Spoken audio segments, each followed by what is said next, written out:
حكايات بنسمعها. هنتكلم النهاردة عن واحدة من قصص القرآن الكريم، وهي قصة السيل العرم، واللي بتبدأ مع البحار جلال الدين لما بيكون بالسفينة بتاعته وهو بيقرب من ميناء عدن. وزياد بيكون معجب جدا بالمناظر الطبيعية والجبال وشكل المية، وبيقوله جلال الدين إن المية هنا صافية بسبب الجبال العالية اللي بتمنع الرياح والشوائب إنها توصل ليها. بعدها بينزلوا الميناء وبيكونوا مبسوطين وبيقضوا وقت سعيد وبيروحوا المسجد أبان. وبيقول جلال الدين إن اللي بناه كان سيدنا عثمان بن عفان رضي الله عنه ثالث الخلفاء الراشدين. وساعتها بيستغرب زياد إن اليمن قديمة من أيام الصحابة رضي الله عنهم، فبيقول له جلال الدين إن اليمن من قبل الإسلام والمسيحية كمان، وإنها من أعرق الأراضي في العالم. فبيقول له جلال الدين عن قصة سد مأرب اللي حصلت في اليمن، وبيكونوا كلهم مش عارفين الحكاية. فبيبدأ جلال الدين يحكيها،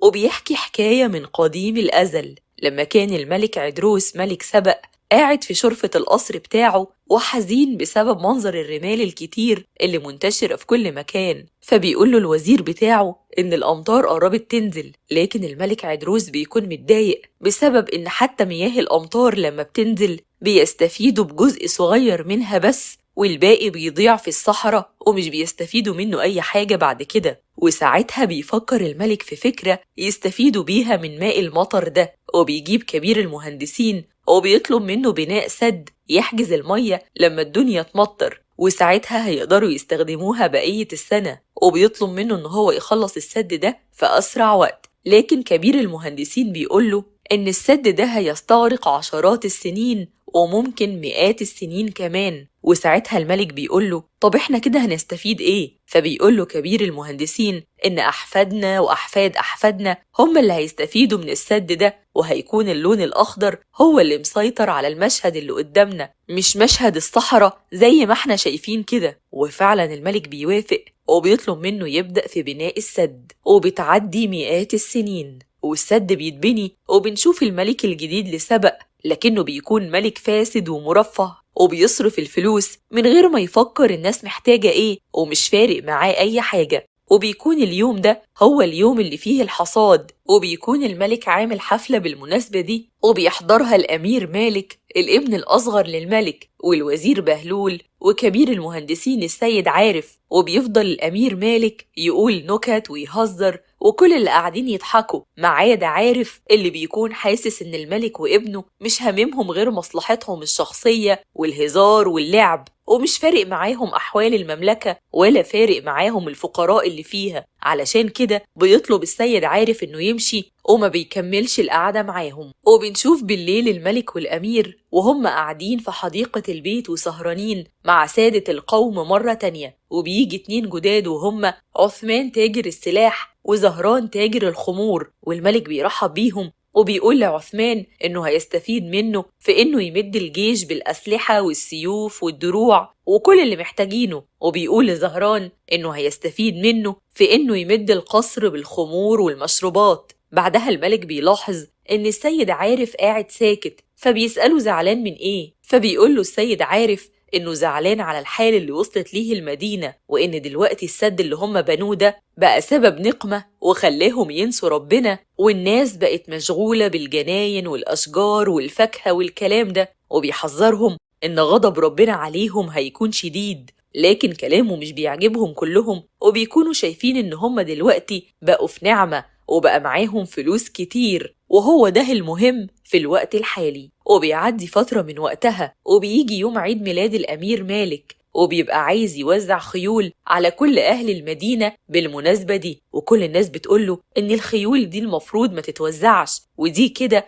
تكلفة كبيرة وعالية جدا على المملكة. ولكن الأمير مالك بيكون مش فارق معاه، وحتى بيبقى عايز يدي حصان هدية الجميلة بنت بهلول الوزير، لكنها بترفض تاخد منه حاجة. وبنشوف الملك لما بيصحى وبنعرف إن الملك بيرمي الفلوس على الأرض، لدرجة إنه بيطلب من مراته طريفة إنها تجيب له هدوم جديدة علشان يدخل بيها الحمام مرة وبعد كده يرميها. ده غير عادته اليومية إنه يلبس طقم جديد مرة واحدة ويقطعه بعد كده. وبسبب الحال اللي وصلت ليه المدينة ده بنشوف الحدائق والجناين بتاعة المدينة وهي مليانة فئران في كل حتة وبياكلوا المحصول كله، والستات بيكونوا خايفين منهم ومش فاهمين ايه كمية الفئران اللي انتشرت مرة واحدة دي، وبيقولوا لنفسهم ان ده عقاب ربنا اللي هم وصلوا ليه. وبعد شوية بيروح السيد عارف يتكلم مع الملك وبيعرفوا إن الموضوع خطير، والملك بيسأل الوزير ليه ما قالوش على الكلام ده من البداية، والوزير بيقوله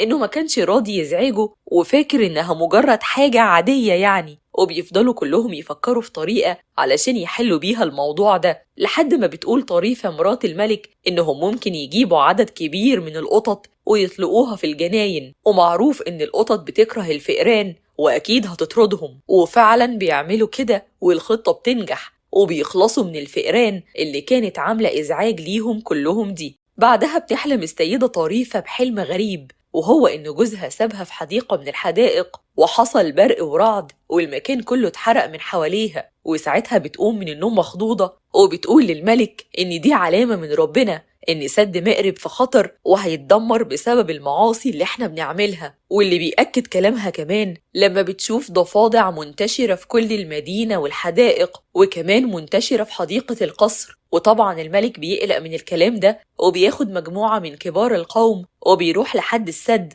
علشان يشوف ايه اللي حصل هناك، وبيتفاجئ بوجود فئران كتير وبيحركوا الحجارة بتاعت السد، والملك بيتخض وبيخاف بسبب ان الحجارة دي تقيلة قوي ومستحيل الفئران تقدر تحركها، ومعنى انهم بيحركوها بسهولة كده يبقى دي معجزة من عند ربنا وكده في حاجة كبيرة هتحصل. وساعتها الملك بيرجع القصر وهو خايف وبيقول لمراته طريفة على اللي شافه، وهي بتقوله إن كده النهاية قربت والسد هينهار، وبيفكر الملك في فكرة علشان ينقذ بيها اللي بيحصل ده ويهرب من ده كله، وبيعمل وليمة كبيرة وبيعزم فيها سادة القوم كلهم، والمهندس عارف بيكون متضايق بسبب إن الملك باعت الخطاب وهو مكتوب بماء الذهب في الوقت اللي الناس الفقراء مش لاقيين ياكلوا، وده طبعا ظلم كبير. ومن الناحية التانية بيكون الملك بيتكلم مع الأمير مالك وبيقوله إن عنده خطة لازم يساعده عليها، وبيقوله لو ضربتك قدام الناس عايزك انت كمان تضربني، والأمير بيقوله مستحيل أعمل كده لأن انت أبويا وده حرام، لكن الملك بيتحايل عليه إنه لازم يضربه ويسمع الكلام علشان ينفذوا الخطة اللي هتنقذهم من الهلاك اللي جاي على سبق. وبعد شوية بيتجمع كبار القوم كلهم وبيقول الأمير مالك نكتة زي كل مرة والناس كلها بتضحك، لكن الملك بيقول عليها نكتة وحشة والأمير دمه تقيل، والأمير بيقوم يزعق معاه وبتحصل ما بينهم خناقة، وبيقوم الملك وبيقول إن اللي الأمير عمله ده إهانة للملك ولازم يتعاقب عليها، والمجلس كلهم بيحاولوا إن هم يهدوا بينهم على قد ما يقدروا، لكن الملك بيقول إنه زعلان من اللي حصل علشان كده هيسيب المدينة كلها ويمشي، وطبعا بيكون كل اللي عملوه ده تمثيلية علشان يقدروا يهربوا هما الاتنين. وتاني يوم المدينة كلها بتتكلم إن الملك عارض القصر والأراضي وكل حاجة للبيع وهيسيب المدينة ويمشي، وفي الوقت ده بيتكلم الوزير بهلول على إن في حاجة مش مفهومة في الموضوع، وبيقول إن الملك من ساعة ما رجع من عند السد وفي حاجة مش مفهومة وهو لازم يتأكد من الحاجة دي بنفسه، وبيروح علشان يشوف إيه اللي بيحصل عند السد، وبيلاقي الفئران بيشيلوا في الطوب والسد بيتدمر، وفجأة المية بتخرج من السد وبتغرق كل المدينة، وده كان عقاب ربنا على المدينة اللي افترى أهلها ونسيوا ربنا وبقوا فاكرين إن النعم اللي هم فيها دي دايمة، ولكن كل حاجة بتحصل بأمر من ربنا سبحانه وتعالى. وقصة السيل العارم موجودة في سورة سبأ في القرآن الكريم. وبكده بتكون خلصت حكاية النهاردة.